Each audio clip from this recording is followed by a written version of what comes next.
pure nostalgia. Autobots, transform, and roll out. Those 5 words launched one of the biggest toy and cartoon phenomena of all time. Transformers wasn't just robots changing into cars and jets. It was a cultural revolution that dominated toy aisles, playgrounds, and Saturday mornings. Optimus Prime, Megatron, Starscream, Bumblebee, these weren't just toys, they were legends. Today, we're uncovering 10 more wild facts about the original 1984 Transformers cartoon that even hardcore fans probably never knew. Before we dive in, subscribe to Pure Nostalgia and hit that notification bell so you never miss our deep dives into the cartoons and toys that defined our childhoods. Fact 1. Optimus Prime's voice was inspired by a Vietnam War veteran. Peter Cullen didn't just create a voice for Optimus Prime, he channeled his real-life hero. When Cullen auditioned for the role in 1984, he based Optimus Prime's voice on his older brother Larry, who had served in the United States Marine Corps and returned from Vietnam a changed man. When he came home, I could see a change. He was quieter and he was a man and a superhero to me, Cullen explained in interviews. His brother gave him crucial advice. Don't be a Hollywood hero, be strong enough to be gentle. That philosophy became the foundation of Optimus Prime's character. Cullen nailed the audition so perfectly that he thought he'd captured something special. 2 weeks later, his agent called to confirm he'd gotten the part. That voice, born from military honor and quiet strength, became one of the most iconic in animation history and has been reprised by Cullen for over 40 years across multiple Transformers series and movies. Fact 2. The animation was riddled with hilarious errors. The original Transformers cartoon is legendary for its animation mistakes, and fans have cataloged hundreds of them. Characters would change colors mid-scene, wrong character models would appear, and robots would be drawn with missing parts or layered incorrectly. One infamous error shows Optimus Prime completely missing his faceplate, revealing a human-like mouth underneath. In other scenes, Autobots would spontaneously pop into shots where they weren't before, or characters would clip through objects and each other. These errors happened because multiple animation studios worked on different episodes with varying quality control. Tight deadlines and the complexity of drawing transforming robots meant mistakes slipped through constantly. Today, these animation errors have become beloved quirks that fans enjoy spotting and sharing. The imperfections somehow made the show more endearing, proving that even flawed execution couldn't diminish Transformers' cultural impact. Fact 3. Devastator was the first combiner and changed everything. In 1985, Transformers introduced a game-changing concept: multiple robots combining into one massive warrior.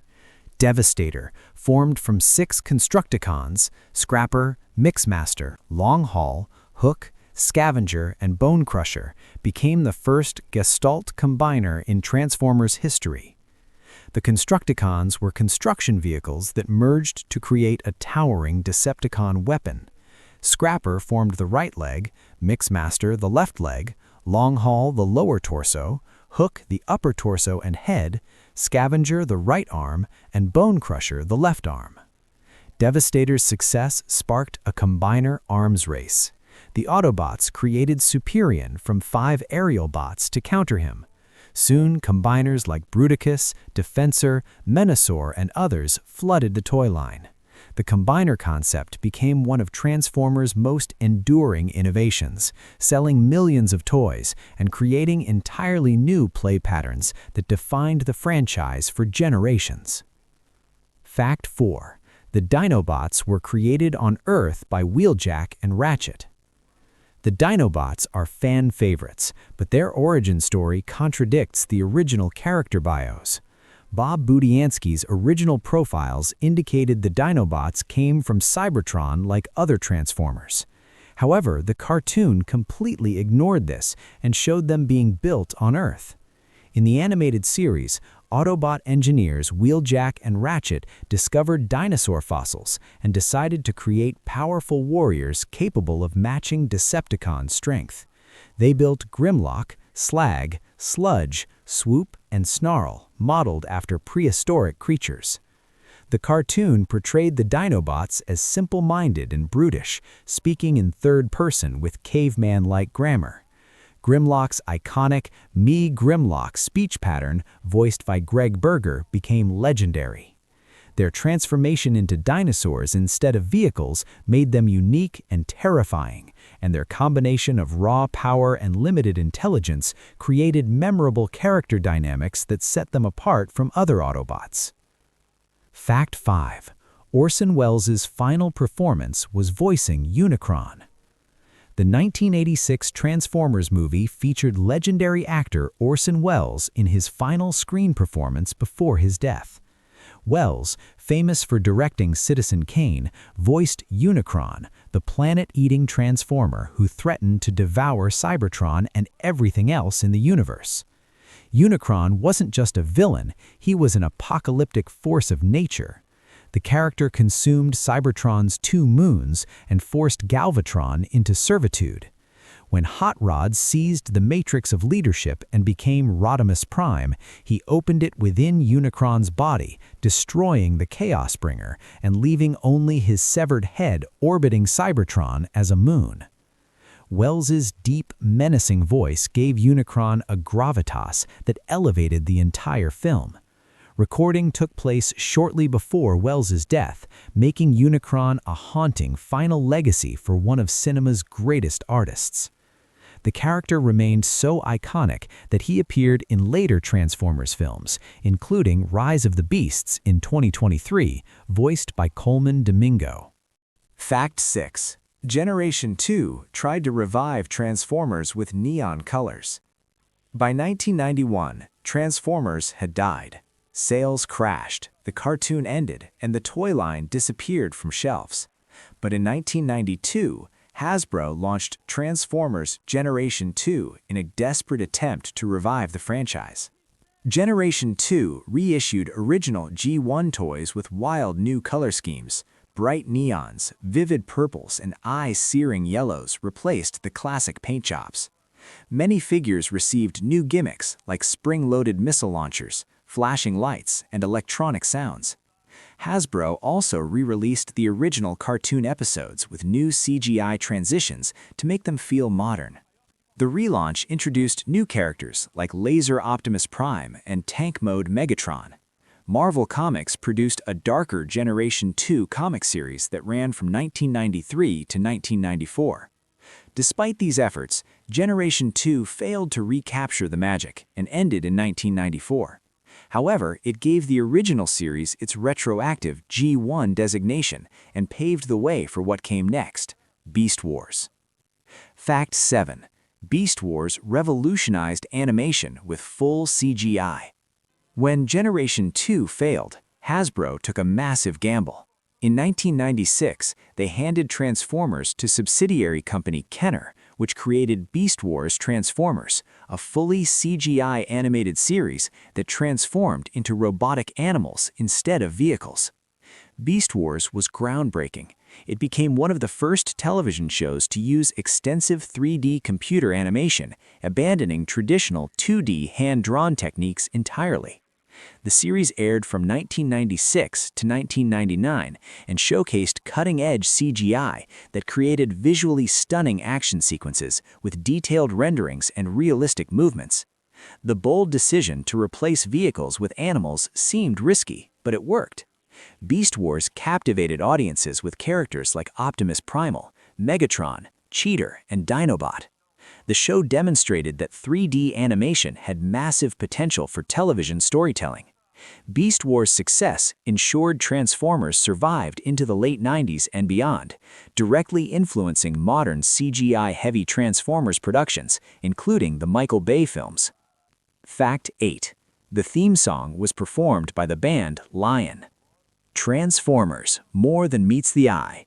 That iconic theme song blasted from TV speakers every Saturday morning, and it was performed by a rock band called Lion.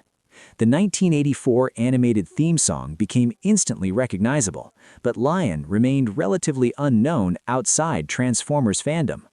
Lion recorded the Transformers-The Theme in 1987, creating one of the most memorable cartoon themes of the decade.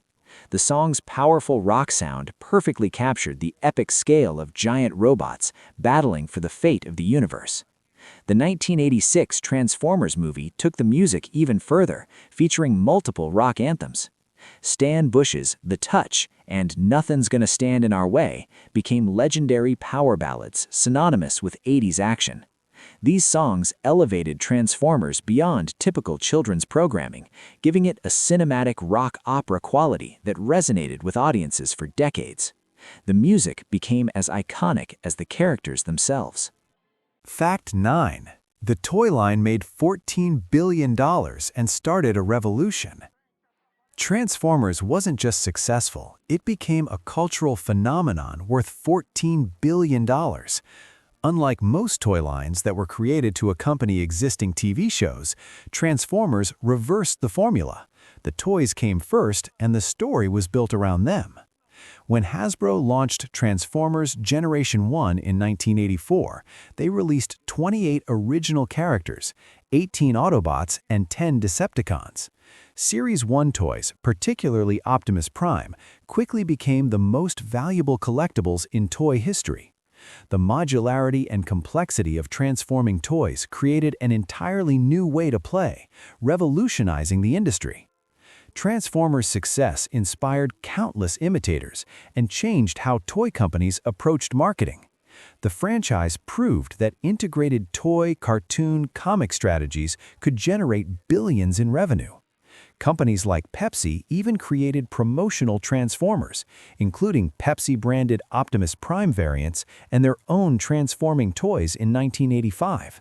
Transformers didn't just sell toys, it created a merchandising empire that still dominates today. Fact 10. Transformers survived because it kept reinventing itself. What separates Transformers from forgotten 80s toy lines is its willingness to constantly evolve.